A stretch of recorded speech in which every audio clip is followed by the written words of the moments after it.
Okay. When I walked into the room, I am not done with my question.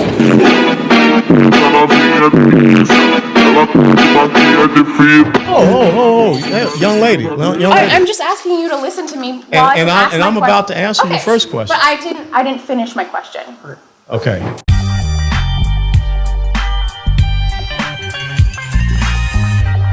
When woke people's gotcha questions fail.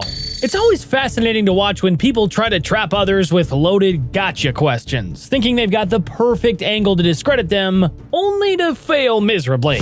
In this video, we've gathered clips where woke individuals attempt to corner their opponents, but the tables quickly turn. Kicking off with this clip where Candace Owens made it clear that she doesn't care a bit about anyone's sexual preference, avoiding the corner the questioner was trying to trap her in. I identify as a lesbian, black, female, and some people might call me a little bit masculine.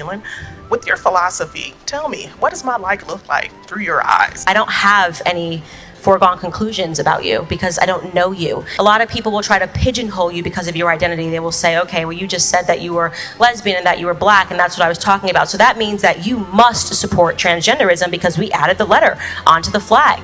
That's wrong. I don't know you. I'd like to get to know you. I'd like to hear about your ideas. You know, people can become friends on the basis of who they actually are as individuals and not what society is demanding of you based on your sexual preference. So I have no opinion of you other than the fact that you seemed really open-minded tonight and you were respectful, you stayed here, you showed up to hear me. I'm sure you didn't agree with everything, but I changed your mind on other things, and I think that that's absolutely heroic in today's society. During a taping of a show called Whatever, a man states simple biological facts, which prompts a woke feminist to walk out in a fit of rage. And said, Chase, would you rather smash the hottest trans woman in the world or the oldest woman in the world? Honestly, bro, the oldest woman in the world, because then I wouldn't be gay. Are you like, Chase, how dare you be transphobic? Yes, actually, what the f do you mean? Because if I had sex with a trans woman, I'd be having sex with a biological man. And I don't want to do that. Because I'd be gay if I had sex with a biological man. That's not gay. That's gay. And I don't catch you at the f actually. I'm not going to be a part of something that's starting to say, she's right. I mean, that's really hateful, She's not. It would technically be homosexual. A trans woman is a biological man. Sue me. It's true. God. So a biological woman who's even happy trans friends goes too fucking far. A man of God who doesn't judge a Christian, yeah. You know what God said? It said he made them man and women. Who knew that stating biological facts would make people walk off the show? Here, another woke woman couldn't handle the pushback to her argument and also storms out after being completely owned in the debate. I'm a black woman, and I believe that white privilege fucking exists. You want to tell me that white privilege doesn't exist when white people had a fucking upper hand for 250 years to develop generational wealth, and that black people didn't get the right to fucking vote until the 60s, and you're going to tell me that white privilege doesn't exist? What's funny about that is blacks were doing better during that time. Why do we always call people blacks? No, because you did. Can't we just be black people? Can't we just be like African Americans or something? Why are we just the black community? How would you like it said? What makes you feel better on the inside? Really, anything else other than what you're saying? Tell me. I'll say how you want anything it. Else I'll package it how you need it. Tell me what makes you feel literally better. Anything else. So you're actually the reason why people like us can't do well, because they sold you our oppression and you bought it. Blacks were doing better under the Jim Crow era. If you acknowledge the oppression of other people, we can heal from it. No, we can't. But if you want to ignore it, we won't have anything happen. That's not how this works. Dialogue and acknowledging things doesn't make us suddenly rich. In this clip, a woman tries to corner a man with a gotcha question. Unfortunately for her, the tables are turned as the man flips the situation, leaving her on the defensive. Do you identify as black? No, it's a serious question because you might not identify. Can you please put the mic? Thank you. Okay. When I walked into the room, I am not done with my question. Young lady. I'm just asking you to listen to me while I'm about to answer your first question. But I didn't finish my question. Okay. Yeah, I'm black. Less than 9% of the people in this room are black, and we're all not here for you. Do you think there are racial inequalities in America? And how do you feel about Trump increasing both economic inequality and discrimination for people of color and LGBTQ people? What about violence against marginalized people in the United States? Can you talk about that? Well, the subject was about, national security and foreign policy. But I will tell you that I think in the minority community and the black community, I think they're pretty happy that unemployment isn't at an all-time low in the United States of America for Hispanic and black communities, and that's the truth. As a matter of fact, overall unemployment is an all-time low. So if you want to break the pay gap or racial inequality gap, the most important thing is my parents taught me, who were black, born and raised down south, was about equality of opportunity and not equality of outcomes. I would challenge you to read the book by a black man by the name of Booker T. Washington called Up From Slavery, okay? That's funny, because W.E.B. Du Bois is much better at describing the racial inequalities in America that you are denying that happen now. And to say that, we are better and unemployment is down is dismissing the fact that a lot of LGBTQ people are in trouble right now because of your administration. And a lot of black I'm not people, in administration. I'm just a guy. I mean, you are supporting the administration, though, aren't you? I'm not speaking for the administration. Oh, okay. Sorry, I didn't know that. I'm just a private citizen. I'm just Joe Sixpack. Dan Crenshaw was confronted by a reporter who tried to trap him with a question about school safety and arming teachers. Crenshaw's response turns the tables, showing how logical answers can quickly dismantle an ambush. And guns are the leading cause of death for children and teens in the U.S. So shouldn't helping save the lives of children be a top priority for you as a member of the House majority? No, it absolutely should be, which is why I say I would look to the thing that would absolutely stop this, which is putting armed police officers at every school. So that's a preventive measure. That I know will stop this. And there was nothing like that in these last few mass shootings. There's no armed guards there. So the answer is more guns. No, the answer is armed guards, right? Armed guards, yes, more guns. The kind of guns that protect the president, that protect you all at CNN. Is it easy to get into your headquarters at CNN? Absolutely not. There's armed guards there. There's single points of entry. I think we should look at our schools as a place that is precious and have the same kind of security that your corporate offices do. What kind of security do you have at CNN headquarters? Guess what? There are guys with guns there, and an awful lot of them. In this next clip, a woke feminist confidently argues that women cannot be sexist and that one cannot be racist towards white people. She quickly gets schooled on the facts. I don't think you can be sexist towards men, and I don't think you can be racist towards white people. How have you arrived at that conclusion? That's a good question. I don't know, just hearing all the stories about all this messed up stuff they did in the past. I'm not even black, but I have a grudge against. Are you referring to slavery?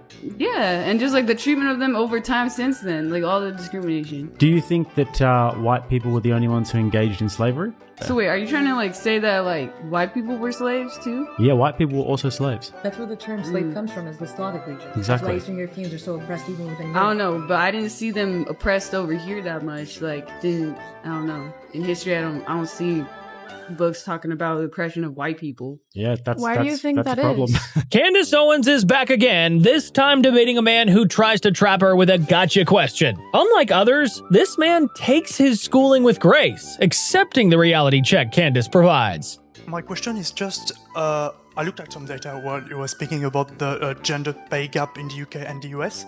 So apparently it's 17% in the UK and 19% in the US. No, it's not. And it's WEF data. So I Yeah. just looked It at that doesn't right now. exist. So maybe The gender World pay gap. Economic from in 2015. Right. In So, percentage. happy to talk about this at length. yeah, this is so my question is basically, what do you think are the causes of this? It doesn't exist. Well, Do no, you- there is a cause for it. I'll tell you what it is. And do you think there should be public measures to tackle it? And the causes and the public Fair reaction. question. So I what do you get it. I think? get it all the time because obviously I'm the anti-feminist. So people are always like, "How can you deny the gender, the wage gap?" Okay. So when I went to university, all of the girls that I was friends with were majoring in fashion and textiles and merchandising, and they all went off to intern at Vogue. And pick out Prada bags that maybe Kate Moss would wear on the cover of something. The average pay for that, if you want to be in fashion when you get out of school, is $20,000. Men were majoring in business and engineering and things that when you get out of school, you get paid more. If our interests, if we're going to go in and we're not going to be taking serious majors, and we're shocked when we find out the world doesn't need more people to pick out Prada bags for Kate Moss's shoot. I mean, that's not a gender wage gap. That's an interest gap, right? And that's what's happening. Also, women, we have different interests. Women aspire to get married, aspire to have children. They leave the workforce earlier. Every single one of my girlfriends, What I'm saying is that a person that is a brain surgeon should not get paid the same amount as a person that wants to pick out Prada bags for the rest of her life. I mean, this is what's going on in America. When you look at the wage gap, they're not telling you what the jobs actually are and what women are going into in terms of their majors in university. When you're taking feminist dance class 101, you're not going to make 6 figures when you go out of university. That's just the truth. And women, if there was a real feminist movement, would talk about that, would say, hey, if you want to make as much as men, maybe we should be majoring in engineering and things like that. But we don't, because we have different interests, which is fine. But you then can't complain and think that we should now have a society that forces, what are we going to do? Are we going to have like a government that says now we have to pay women that want to go into fashion 6 figures to make them feel good and like they're doing things that are productive in society? Like that's not a practical solution. If we want to get serious, if women want to make more than men, they do. It's actually been proven statistically in America that when they go into the same majors and take on the same jobs, women get paid more than men in those particular fields. Jordan Peterson, known for his methodical and precise debate style, leaves a reporter speechless after responding to one of her tricky questions with his own brilliant "I gotcha" moment. Why should your right to freedom of speech trump a trans person's right not to be offended? Because in order to be able to think, you have to risk being offensive. I mean, look at the conversation we're having right now. You know, like you're certainly willing to risk offending me in the pursuit of truth. Why should you have the right to do that? It's been rather uncomfortable. Well, I'm very glad I put you on the spot. No, but you get my point. It's like you're doing what you should do, which is digging a bit to see what the hell's going on. So and that is what you should do. But you're exercising your freedom of speech to certainly risk offending me. And that's fine. I think more power to you as far as I'm concerned. You haven't sat there and I'm just trying to work that out. I mean, ha, gotcha. You have got me. I'm trying to work that through in my head. Yeah, it took a while. It did. Republican presidential candidate Vivek Ramaswamy was asked whether he condemns white supremacy and white nationalism, a question designed to put him in a tough spot. Instead, Vivek goes off on the reporter, exposing the absurdity of the question. I'm not going to recite some catechism for you. I'm against vicious racial discrimination in this country. So I'm not pledging allegiance to your new religion of modern wokeism, which absolutely fits the test. I'm not going to bend the knee to your religion. I'm sorry. I'm not asking you to bend the knee to mine, and I'm not going to bend the knee to yours. But do I condemn vicious racial discrimination? Yes, I do. Am I going to play your silly game of gotcha? No, I'm not. And frankly, this is why people have lost trust. And I know you're going to go print the headline tomorrow. I already know this. We already know how your game works. Vivek Ramaswamy refuses to condemn white supremacy because you asked a stupid question. The reality is, I condemn vicious racial discrimination in this country, but the kind of vicious and systematic racial discrimination we see today is discrimination on the basis of race in a very different direction. You want to know what the best way is to end discrimination on the basis of race? Stop discriminating on the basis of race. Do that, and we're going to move this country forward. And I don't care whether you're black or white or brown or anything in between. That's how we're going to unite this country. You people have been responsible for dividing this country to a breaking point, creating a projection of national division. I meet people from the south side of Chicago to meetings like this one of every shade of melanin, multiple, from man to woman, doesn't make a difference, who are hungry for reviving unity in this country. And you, with your catechism that you try to get to politicians to whatever fake headline you're going to print on the basis of this conversation tomorrow, that's what's dividing this country to a breaking point. Shame on you. Look people in the eye and tell them what you've actually failed to tell them for the last 5 years. Own the accountability for your own failures as the media. That's how we rebuild trust in this country. And until then, I don't have a lot of patience to play the games. Even former President Donald Trump couldn't resist tearing into a reporter who tried to trip him up with what he called nasty questions during a recent conference. I want to start by addressing the elephant in the room, sir. A lot of people did not think it was appropriate for you to be here today. You have pushed false claims about some of your rivals, from Nikki Haley to former President Barack Obama, saying that they were not born in the United States, which is not true. You have told 4 congresswomen of color who were American citizens to go back to where they came from. You have used words like animal and rabbit to describe black district attorneys. You've attacked black journalists, calling them a loser, saying the questions that they ask are, quote, stupid and racist. You've had dinner with a white supremacist at your Mar-a-Lago resort.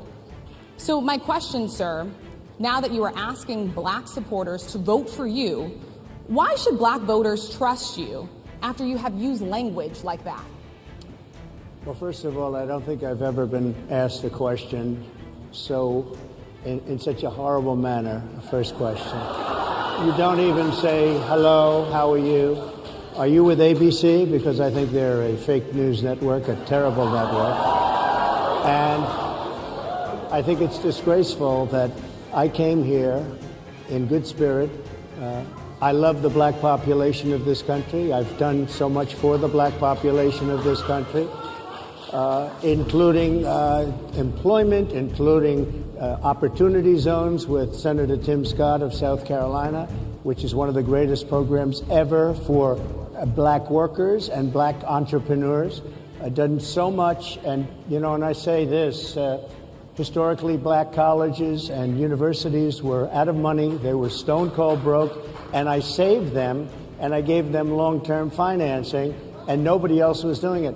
I think it's a very rude introduction. I don't know exactly why you would do something like that, and let me go a step further. I was invited here, and I was told my opponent, whether it was Biden or Kamala, I was told my opponent was going to be here.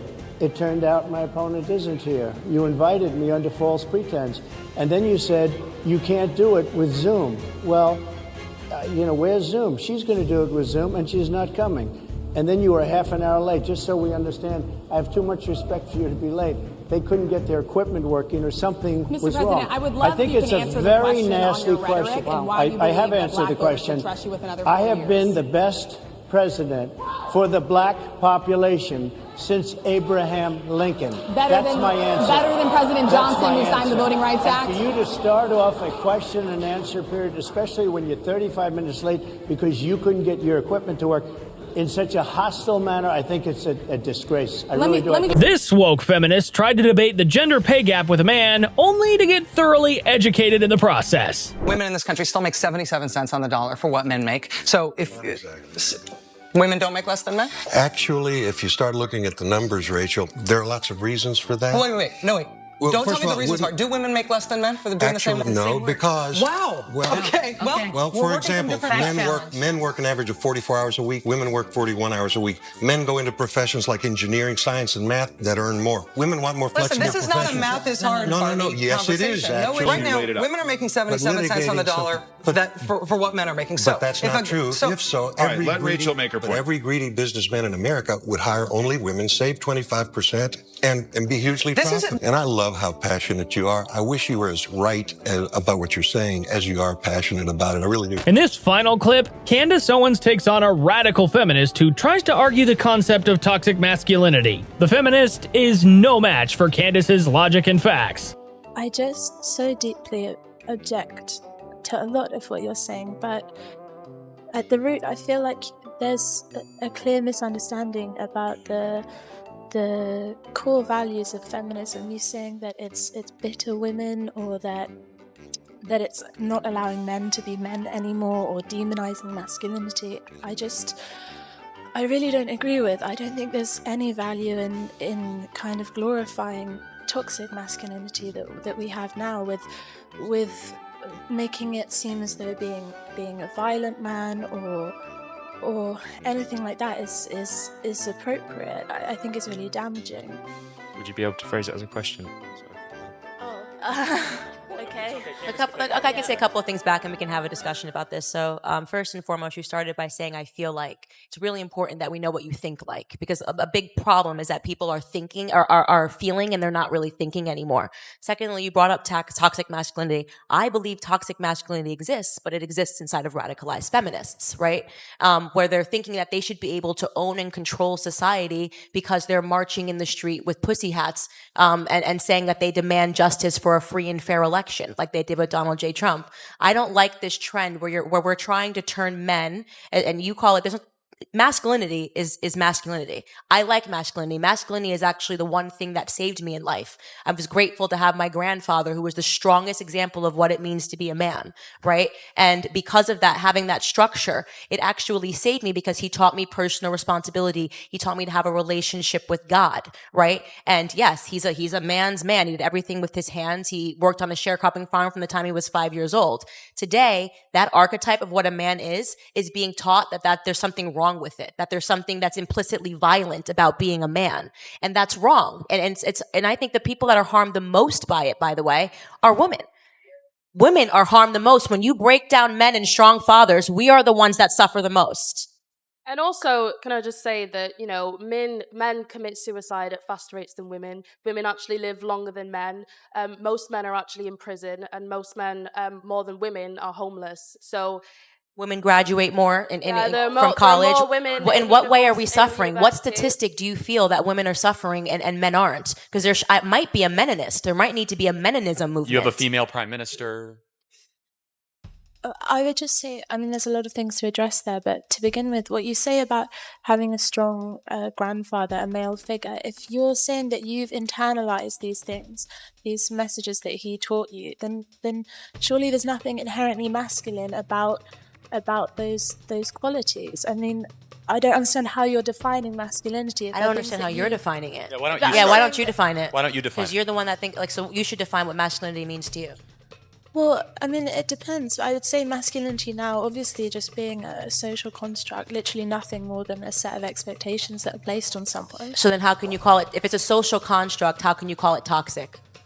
Because social constructs can be toxic. If you have a patriarchal society that is sending a message that men need to be dominant or they need to be, I know you don't like the word violent, but I think there's something violent about it.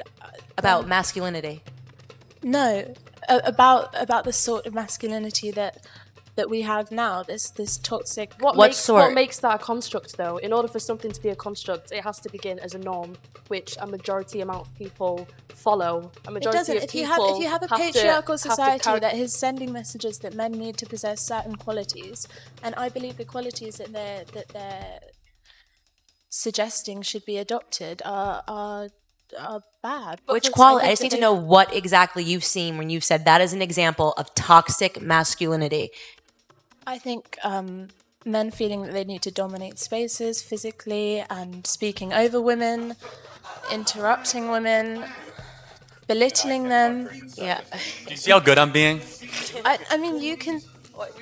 So, just a question. So, you just said when men interrupt and dominate spaces. Were you a toxic feminist when you interrupted me when I was on stage? No, I was interrupting something. I'm just asking. That I fundamentally don't believe it. I'm just asking because you're saying that somebody interrupting someone is now a symbol of toxic masculinity. You just interrupted me on stage, so are you a toxic feminist? I wasn't interrupting you because I didn't. You went bullshit. Yeah, because you were bullshit. Because you were talking bullshit. I didn't interrupt you because you're a woman. I interrupted you because I didn't believe what you were saying. It's not that I didn't believe. But what maybe you were saying that's what men do sometimes. Is it possible that men sometimes interrupt because they disagree with what women are saying and not because they're toxic masculinity in the air? Like, do you get what I'm saying? Is that you're coming up with terms, and sometimes people just interrupt. I'm fine with the fact that you interrupted me. It happens all the time, and I'm not holding that against you. I'm just using it to prove a point that you've created an entire concept around when men interrupt women, but you literally just interrupted me, and you don't identify as yourself as a toxic feminist. No, because I interrupted you on the basis that I didn't agree with the politics you're espousing, both of you. Well, maybe men are just disagree with what you're saying. Because you're a woman. Then the fact that you're a woman is completely irrelevant to me. But maybe it's irrelevant to men as well when they interrupt people. Men interrupt other men. Men interrupt women. That's not the case. Or There's society. a culture of men's voices being valued more than women's. What is your metric for Give this? us one piece of data. Yeah, one. like a data. Any piece of data. You can't just say there's a culture of men interrupting women. What's your data point for this? Any kind of interpretivist data where you're looking at interactions, at dynamics, you can see. I mean, what do you want me to say? Like a fact? Yeah. Any fact.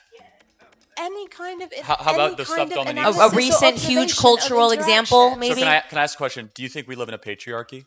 Yes. Why do women live longer than men? Why are men more likely to commit suicide? Why do women compose 50+% of college Why do we graduates? control 89% of the spending power within households if men are the ones that are going out and making all of the money, as we like to say? Women have the sole responsibility of caring for the house and the children. So it's a patriarchy that allows women a lot of responsibility? Within a household, within a certain sphere, not a powerful one. The household is not Then why a are powerful majority of sphere. business startups women, majority of master's degrees, and majority of doctorate degrees in the States? The thing about women living longer, married women live the least long.